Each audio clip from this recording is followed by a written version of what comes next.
Welcome, everyone, to the Religion Unplugged podcast. My name is Joseph Holmes. This is your one-stop shop for podcasting about religion, news, and culture. And we have with us here today Ethan Hill. He is an artist, animator, filmmaker, and the showrunner behind the new animated sitcom Fleur de Lis, available to watch on Lore TV. Did I get the Fleur de Lis right? Did I get that? Perfect. You got it absolutely perfect. All right, awesome. Well, it's a pleasure to have you on today, Ethan. Well, it's a pleasure to be here. I'm really excited. Yeah, no, I like I said before we started, I watched the TV show. I really enjoyed it. I look forward to reviewing it for our website. But my first question is, I guess, for anybody who isn't familiar with Fleur de Lis, which they should, correct that as soon as they can. But for those who haven't watched it and aren't familiar with it, how would you describe it to people? What is it about, and what inspired you to make it? Every single time I ask this question, I have to come up with something else, because a lot of art projects I work on, I tend to sort of chase a vibe, so to speak, and then watch it get realized, and then after the fact come up with a description of the show. But I think the most brief way I could pitch it is that it's sort of an all ages animated sitcom. Each episode's about 10 minutes long. I won't say it's well animated, but it is animated. It takes place in 2001 era Louisiana, Northwest Louisiana specifically, and it centers around a young family who perennially struggles to pay their house rent. That's usually the main driving force of the plot. So, yeah, it's yes, and that's accurate. It's much more casually and charmingly bonkers insane as you get into it, but that is definitely the plot of it and around most of the episodes. And so, what was the inspiration for actually making this show? Do you want the short answer or the long answer? I mean, for hours. let's keep it to let's keep it to like a 3-minute explanation for this part of it. Elevator summation. So I've always wanted to make a TV show, for one. And I have always been very creative, but I never expected to be able to have the opportunity. And because I'm a software engineer by day, that's my day job. I have a lot of options available to me to express that. So in the past, I've made books, I've made video games, and I developed a set of characters that went through a couple of those that I slowly sort of fine-tuned. And then when the time came to make a TV show, I thought, oh, well, I'm going to create a plot that makes the most sense for a television setting, and I'm going to include some characters from some projects I've worked on in the past. So that was the base idea. So what were a couple of those characters that started out in video games and your other ways of doing things that ended up in the show? Okay, so I won't necessarily plug it as the greatest thing ever written. There are a lot of typos that I intentionally ignored because I don't want to pay money for an editor. I never expected anyone to read it. But back during 2020, I wrote a book. This is the book. It's about, I think, 60K words or so. It's not great. But I originally, believe it or not, these characters were in an urban fantasy setting that also took place in Louisiana. But if you'll notice, the name of the book actually aligns with the name of the last 2 episodes, because some of the events from the book ended up in those episodes as flashbacks. Okay, so what's the title for people who aren't watching us and just listening to us? Okay, it is Vous Voilà. Good luck spelling that. But if you're curious, you can look it up. It's VOUSVOILA, and I believe it's written under E. Howard Hill. Howard is my middle name, and I thought it sounded more authorly, so I put that in as the author name. All right, that's really cool. That's about a year or 2 later, I worked on my first big video game that features the same characters. It's a Game Boy Advance title. I made boxes You can see them if you're watching this on video. But if not, they do have physical cartridges. You can actually play on a real Game Boy Advance. I achieved this by importing bootleg Pokemon cartridges from Alibaba, buying a piece of flashing equipment from this guy out in Australia, and building a ROM, and then flashing it onto the actual cartridge. So you're seeing this with the camera. You'll notice that I have a unique sort of shiny sticker on the front. And yeah, no, it's playable in all Game Boy Advance or DS Lite handhelds. That's insane and fantastic. And what's the title of the video game? So it's if I say it the French way, which is the correct way, people won't be able to look it up. But it's effectively spelled Tremblay Island. This one I'm a little more proud of. I had a very successful Kickstarter for this one. And I probably manufactured 200 to 300 of these. It took a month to make all these boxes. I'm never doing wow. that. But yeah, you can download it. You can download it for free online from my itch.io page. If you Google it, it'll come right up at the top. And actually, the whole project is also open source. So if you ever wanted to make your own Game Boy Advance game, you can download the source code and mess around with it. I also include a PDF of the book in the repo as well. So if you wanted to read it for free, you can just download it and look through it. Yes, you were saying that if it's open source. Yes, no, all of my projects. I have a couple of games. This is just the biggest one. But every single one of my games is open source. You can download it. In fact, I actually have I'm not going to plug it right now unless you're interested, but I have a YouTube channel where I walk people through how to make Game Boy Advance games, and I use the source code from some of these projects as examples. So I'd like to see people make their own games. That's something I really enjoy. At the end of this, I give you a chance to plug anything and everything that you want, and the links to all of that. So definitely we'll get into that. You are a mystery wrapped in an enigma, and all of the new things I find out about you are more cool than the last. So I'm gonna start being jealous of how cool you are, and in a couple revelations. So in any case, which brings me to my next question. So you are, I've from the little bit of Twitter stalking I've done of you, you are a very strong Christian, and you can tell that from even just watching your watching your show. There's again, it's not a Christian show or a faith-based show, but it clearly the imagination that's working from it is from a small Orthodox Christian imagination. And that's one of the fun things about the show is that it's not a faith-based show, and it's very funny, and it's got a kind of, the way I describe it, and you can object to this characterization, but it's sort of a cross between Rick and Morty and Phineas and Ferb. It's got kind of a wholesome mean-spiritedness to it. And that's wholesome mean-spiritedness. I like that. Good, I'm glad. And unlike most faith kind of like Christian projects or projects made by Christians, that you're not using the jokes in order to tee up a message.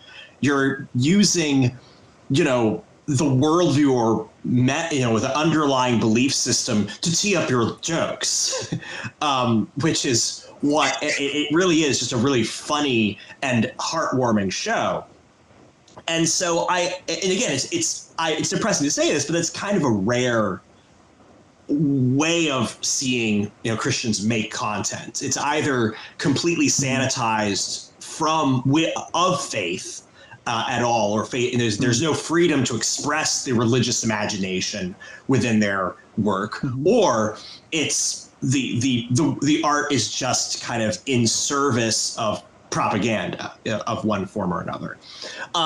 So I kind of want to understand what caused you to fall in love with your faith, Jesus, and what caused you to kind of fall in love with making art, and how do those work off of each other for you? And that you can take longer than 3 minutes to answer that question.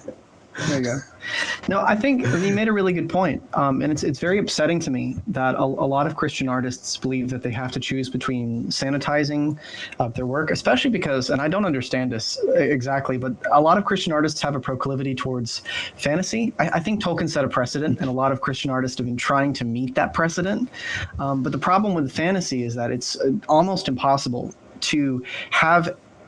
I mean, either you compromise and make something like Narnia, which works because it's not really a fantasy, it's a fairy tale, or you end up trying to create a sort of faithless universe in which nothing really stands but your own personality, or you try to make a piece of propaganda. And I believe both of those those types of art are equally as dishonest. I think that's the word I would use. Maybe not necessarily that people are trying to lie, but rather they don't effectively ring true with reality, and that's why people don't resonate with them very well. I strongly believe that in a lot of ways, to be Christian is to be good, as in goodness is synonymous with the way of life. And I believe it's possible to sweep your floor in a Christian way, you know, or to paint your wall in a Christian way, or to go and eat your breakfast in a Christian way. I believe that to highly segregate, so to speak, the spiritual from the tangible is Gnostic. And the Christian way of doing things, as revealed to us in the incarnation, is to marry them. You know, it's everything that a Christian does can and ought to be done in the way of life, and that in and of itself is a testimony to Christ. Because I'm going to be honest, to a lot of the world, it rings horribly false when you're living your life and you have to do a hard turn and say, oh yeah, by the way, here's this gospel narrative I'm going to tack onto it. It feels very forced and acts against the primary narrative, by suggesting that the Christian life isn't something you can actually walk. It's something you pretend to do while you're actually doing something else, and that's no good. And that's what leaves a lot of people wanting more, especially people raised in Christian homes who don't see the way the world works as being compatible with what they were taught. And I don't know. That's my perspective on that. But no, my walk with Christ it's been a long journey. It's been a very long journey. I'm happy to have arrived at the Orthodox faith.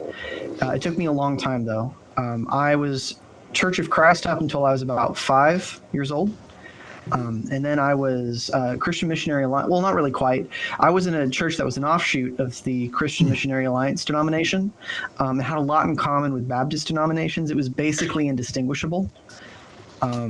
There was an incident that came up at the church that eventually split a lot of people off, and a lot of people ended up going Baptist. So there's a Baptist church not too far away they ended up moving towards. But after that, I think it was during 2020, actually. And what I love about 2020 is it really forced a lot of people to rethink everything about their entire lives. It was a great opportunity for that. So you're going to be one lane or another. There we go. And no, that's the thing is, see, my dad was very church hurt. That's a word you'll hear a lot, 2020 and onwards. Very, very church hurt. Very, very upset by, me too, actually, quite a bit, in fact. Very upset by order and organization and dogma and creeds and things that seem to separate people. And so we basically started like a house church for a while, where any idea was welcome. You just come here, anyone can talk at any point, and we'll just wrestle with the scriptures and figure things out. And I think that was a necessary step. I made a lot of progress, but there came to a certain point when I realized that, it was like every week I would come and there'd be a different dogma. Because somebody would have a different idea about the scriptures. And even then the scriptures got thrown under the bus. And then all of a sudden it's like, well, how do we know that the scriptures are accurate? Well, maybe they're not accurate. I don't really like what Paul is saying here. Oh, well, in that case, how do we know the New Testament is accurate? Well, maybe it's not. And I ended up actually being, like Messianic Jewish for a little bit. I visited a synagogue for a while. I learned how to Wow. read Hebrew, not the language super well, but I can read the characters, and I know some words, and I know some prayers and everything. And that ended up hitting a brick wall when I realized that wasn't God. Hmm. That wasn't Christ. Obviously not. And through nothing short of the grace of God, I was invited to come to an Orthodox parish in Tyler, and it took me about a year of praying because I really didn't want to go. I really didn't want that to be it, because it's an hour away and it's weird. It's very different. But I will say God has been very slowly, piece by piece, not letting me go, since I made it a commitment. I think it was 15 or 16 that I wasn't going to let him go. Politely asking him not to let me go, he's stuck true. Now at 24 years old, here I am. So all of these works, all these art pieces I've made have followed me along. So I don't know if you can see sort of my walk discreetly in the writing, but I mean, that's fascinating. Yeah. It really is. And I could spend hours kind of talking to you about your faith journey and your art journey and how those have integrated together. But I really like how you talked about how the integration aspect is. It's not like you have your art over here or you have your life over here, because what Dorothy Sayers talked about, that art is how we express the life that we're absorbing and experiencing. As we experience life, we're then wrestling with it and we're expressing it out in our art. That piece of yourself can't be separate from your faith, because again, your faith is also the part of the life that you are wrestling with and absorbing and experiencing and trying to express. And so that, I think, is a beautiful way to talk about it. And I think that we just don't, because of a lot of accidental historical reasons, we don't have a language for integrating them as easily. And so kind of people like you and people like me have to kind of make some of it up along the way, rather than being able to stand on the shoulders of other people. We have some shoulders we can stand on, but it's not as easily as we might in other areas. So that's, I think, really cool. But now, speaking of the kind of the integration and modernity about that, one of the big things about your show that's very contemporary and very controversial is the fact that you integrate the use of AI in the making of it. So here we go. Tell me about, yes, this is where I find a way to make all the artist community hate you, and not for being a Christian. Oh, it's just a great thing, But what was the thought process? Well, what is AI used for in your animation, in your show, and what was the thought process that you used for using it that way? All right, that's an excellent question that I have rehearsed, because I know that when I go to, I'm going to be at the Natchitoches Folk Festival in July, and I know people are going to ask me. So it's such a weird subject, because I've been following AI for a long time. Like, ChatGPT came out back in, I think it was 21, 22. Mm-hmm. I was a little later than that. I'm sorry. It was 22. But I've been following it since 2017. Because I am a professional AI researcher. I won't get too much into my career, but I work with AI every day. That's what I do for a living. And so it's my job to be on top of a lot of these new technologies as they're coming out. And I understand that there are, I think I posted this on Twitter at one point because I thought it was a funny joke. There is an animosity between the tech bro crowd and the Twitter artist crowd, And I firmly have a foot in both worlds, which is incredibly awkward for me. But I will say it's unfortunate that it's not, they can't be complaining about my show for something else. Like, I will be real with you. It'd be very nice if the reason why people were complaining was because I was a Christian and not because of the AI. I use AI in the show for a lot of the backgrounds, but I don't necessarily use it wholesale. I'm Photoshop certified, although I only use open source tools exclusively. And I do paint a lot over the backgrounds. Not all the time, especially when the deadline was coming up for an episode. But oftentimes I try to make them as original as possible. I don't use AI for any character creation or anything like that. Basically, what I'm doing is I'm effectively just generating photographs of backgrounds, and then I'm doing some work on top. All the characters and everything are drawn by me, and there are a lot of objects and stuff that move around are also drawn by me. Another thing that is not actually is quite uncommon is I use an open source library that took a little bit of effort to set up, and I actually had to do a little bit of coding on it to make it work. But it was a tool that was originally designed for everyone's. I was going to say, whenever you see an artist, like a music artist on YouTube, and they have an AI cover where they use their voice to sing a song, and it's not actually that person singing. That is the piece of software that I use, or I use a version of it that I kind of tweaked myself for a lot of dialogue. People often don't believe me, but I actually play both Maple and Inoki in the show. So, and then a couple other characters I do. But I have also have neighbors come in to help me. I have random friends from the internet who just like would love. They love the idea of being in a show, so I let them in. Family. I was going to say, unfortunately, we're no longer together, but my girlfriend was actually one of the main characters. And she's still going to be involved in the show, no worries. But, yeah, that was sort of a weird situation. But she wanted to be in the show, so you know what? Hey, like, hey. Wait a second. Well, sure, fine. Oh, of course. Yeah, exactly. No, again, it's great. Yeah. It's great for there to be behind the scenes drama as well as, so that the People magazine interview can get juicy. But there we go. Well, so this is interesting. So we're still on good, and you can correct me if I'm wrong. Correct me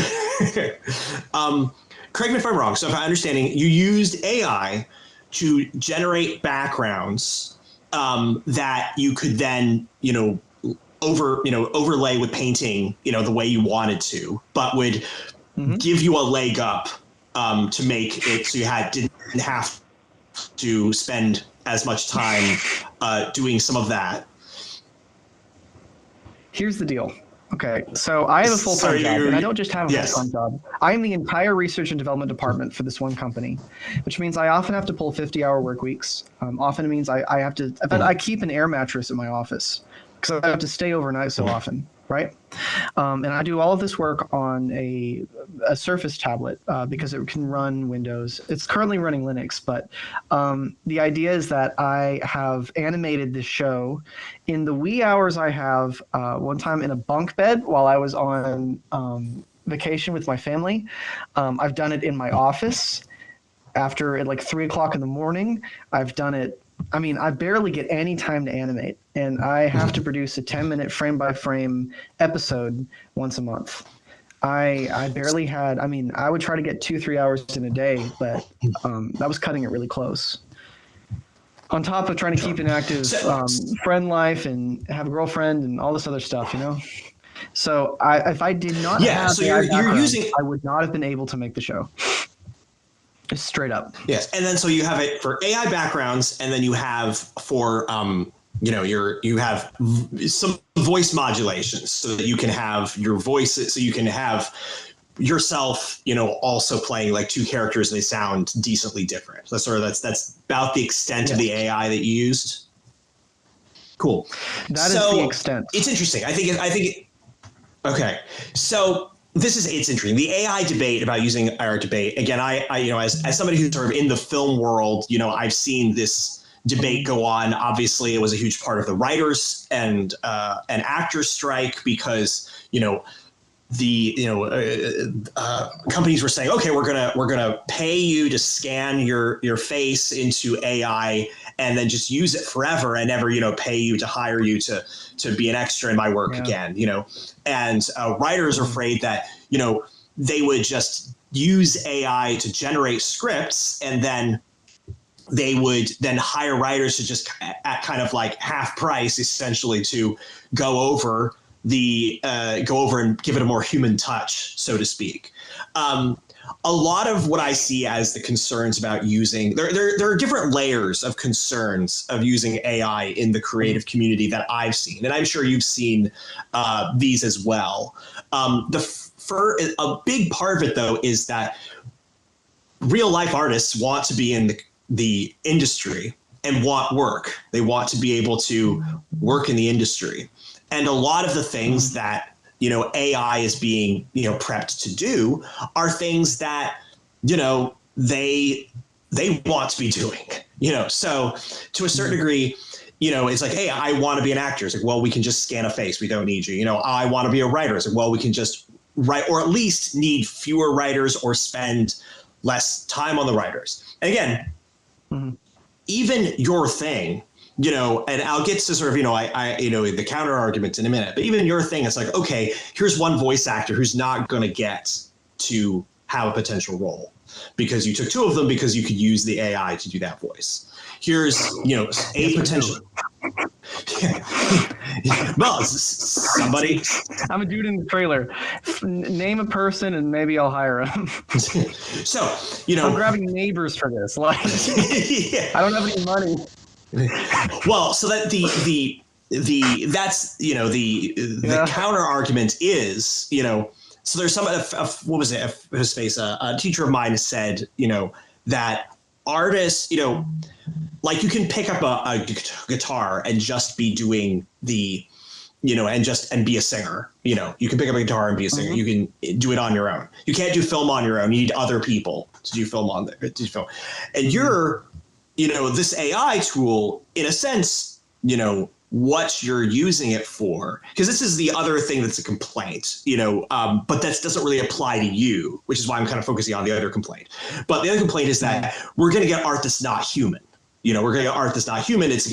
Art is supposed to be humans communicating with each other, and we're just going to get AI generated art that's essentially just stealing from other artists in order to make it. Now, that doesn't apply to you because you're specifically using it as a fancy way of doing computer graphics or whatever. It is a tool that you're using for a specific thing, but it is a tool that will, through the power of technology, replace other people who would or maybe could do jobs in Hollywood if everybody's doing like you and using AI for what they otherwise would use other people for. This is a fun subject. Yeah. So here's the deal when it comes to ethics. Every time you use the word should, it's a value judgment, right? And in my perspective, at least, there are two different types of ethics. There's the type of ethics where you're trying to pursue some sort of global universal objective standard, right? Where you're trying to achieve some kind of rule that applies to everything and everyone, that says something about the nature of humanity and about the nature of the universe, and that's the take I believe Christians strive for, because we understand that there's an element of, obviously the whole Christian walk is self-sacrifice. We are crucifying our minds and our hearts to align with that of the Lord, because we trust that the Lord is good. And so we are pursuing something that is universal and good. But there's also a secondary type of ethics that is, I'm not going to use the word democratic, but is definitely sort of a mob rule, where I'm going to get what I want. And as long as you getting what you want doesn't get in the way of me getting what I want, then therefore it's morally good. The do as thou wilt approach. And every human being on the face of the earth has that in their hearts. We have to get over it. And the problem, I think, with a lot of these discussions is that it's not that even people have bad points. It's that I just can't argue. I can't talk to them, because I'll be talking to this one guy and he says, well, it's bad for artists because I'm an artist. And because my friends are artists, and I'm only thinking about myself and my friends.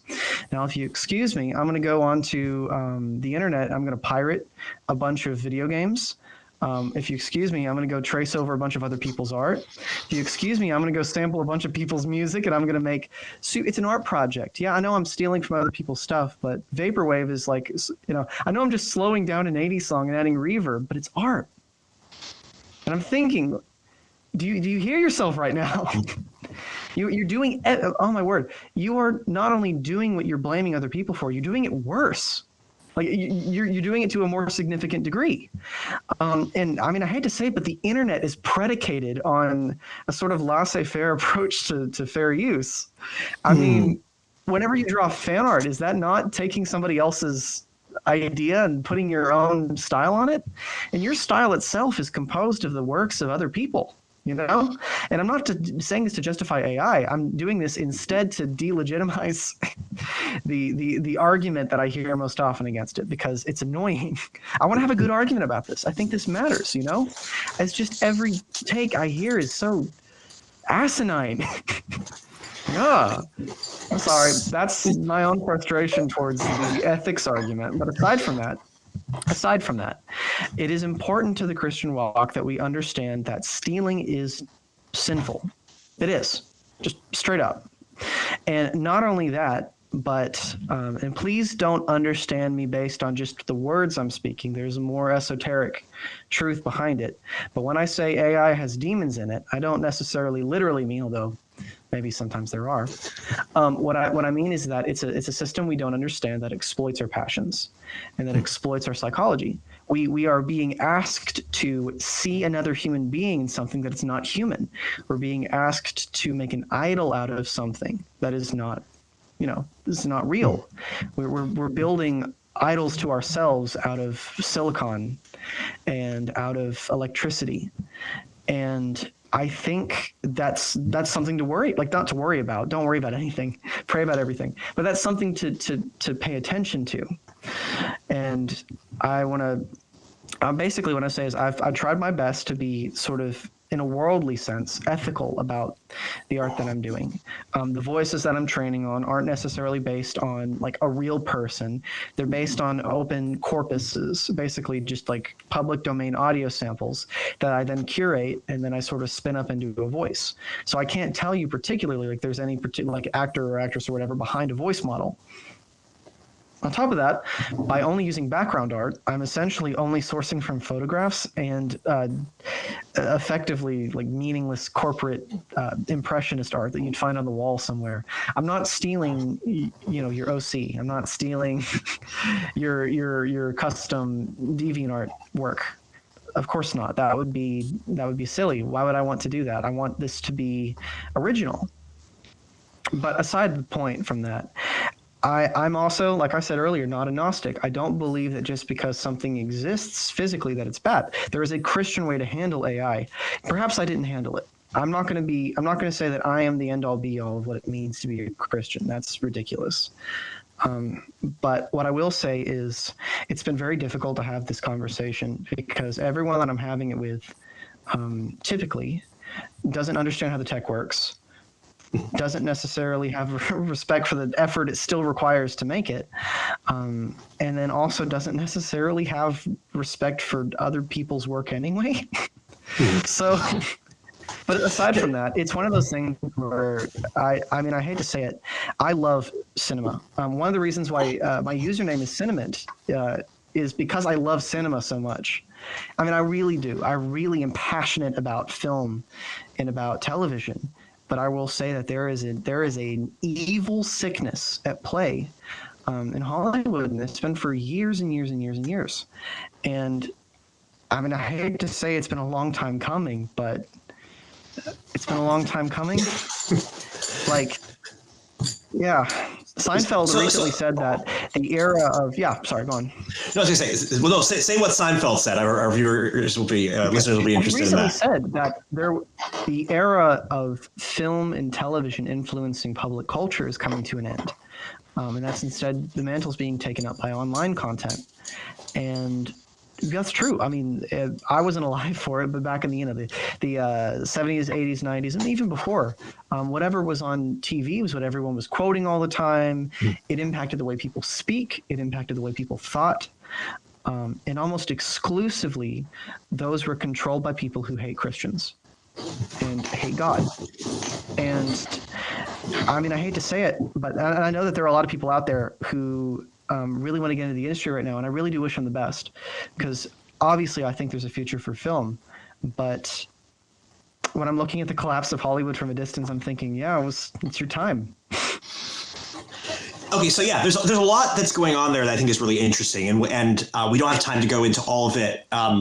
But there are a couple things that I think are interesting that you brought out. One is, well, actually, one is the fact that a lot of people who are talking about the fact that AI is sort of stealing are doing it stealing anyway. Like, again, the lines of stealing kind of are a little bit weird in terms of what we think is okay versus what we don't. Like you said, the internet is sort of based on the fair use idea, and we're kind of figuring this out kind of as we go, what kind of fair use we're okay with versus what we're not. And it does take a certain degree of ignorance of AI to think of it as a completely different thing than that, rather than just another version of doing that thing. I mean, again, I was listening to like a YouTube lawyer that was talking about the fact that, there was a ruling that said, there's a music artist that took music from somebody else's songs. And forgive me, I don't remember what the ruling was or who the artists involved were. But one of the points he's pointed out is that maybe. I think maybe that was it. Yeah. But he was talking, the lawyer was talking about, like, it's like, you do realize there are like only 8 notes, like in songs, right? Like, it's all. That was Katy Perry, I think. Oh yes, that was it. Yes. And so it's someone like sued someone over a chord progression. Yes, exactly. And it's like you can't do that because there's only we're all stealing from each other if that's the case, because there's only so many to use from, and people don't always quite think of what are the differences between the fact that, like you said, the fact that we are influenced by what we watch and read, and we're rearranging it ourselves all the time. What's the difference between that and using an AI tool to do that, at least in a small kind of way? So I think you do hit on a lot of the complexities of it. I do think I would like to kind of, in the moments that we still have, I would like to, one of the things what would be your vision if you could say, here's what it looks like to be ethical? Because you're talking about how there's the objective morality versus democratic morality, to, butcherly oversimplify what it is, but if you're, say, like as a Christian, you want to respect people's human dignity, and you believe that stealing is wrong and things like that. There are objective Christian ideas you have.